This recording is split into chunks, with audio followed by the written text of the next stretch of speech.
welcome to Daungai Family Channel. Tunia video ini sip diu chu hele pathin wa choila in sa diu hi in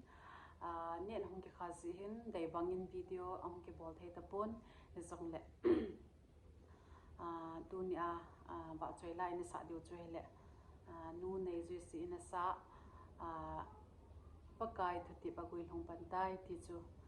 in sa diu hin ten tu in an sa pantau te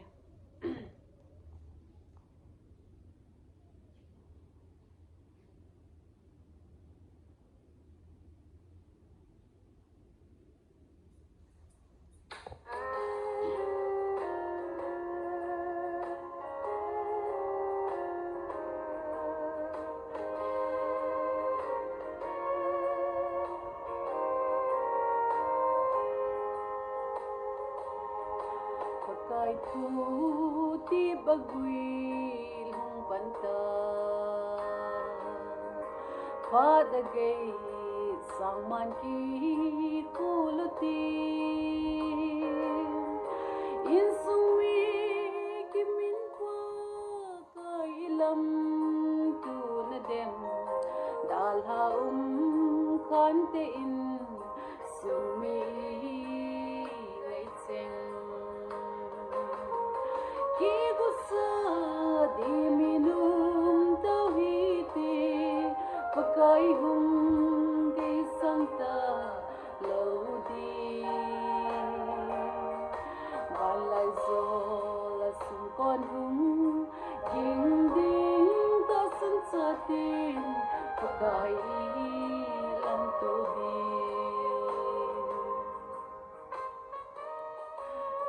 kidang hung su dia ana sei ho thol lava gui long din adu tip sa khot ke le man pakai kom bia tau hi te nung ting le kisi na khadum ta lau ding ki gusa di minum tau hi te pakai hum ge sangta lo di balai zo la sum kon hum ging ding ta sun sa tin pakai lam tu di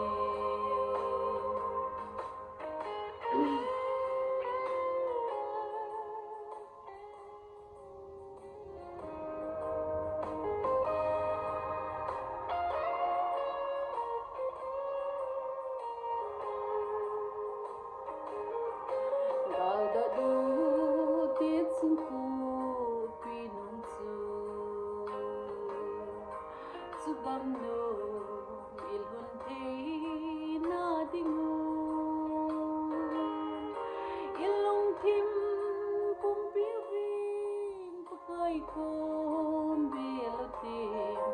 ei pui tau diu chung sa na ku pi a chung ki gusa di minum tau hi te pakai hum ge sangta lo di balai zo la sum kon hum ding ding ta sun sa tin pakai lam tu di banui kiu su hoi lung kham siu be pakai sin lung kham hi unnati ai ho ding mon si ma si hi pakai ban siru salem tha pakai to ichen kom di ki gusa di minum tau hi te pakai hum ge sangta lo di balai zo la sum kon hum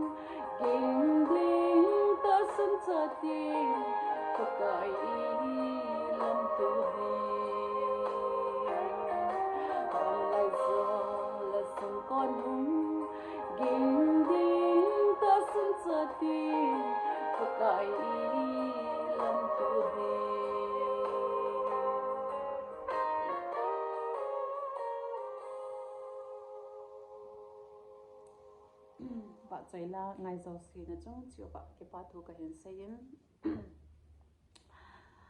ban ban zong le in sa video video dang na chu ka hin bo zong de wa hin tu ni suna be ho hin tin zana be ho hin tin la ho be ho song le na bon chau chunga ki pa thu ka hin sein tu ni ba choi la in sa now chu hi chan chu hi de te please like share subscribe bye bye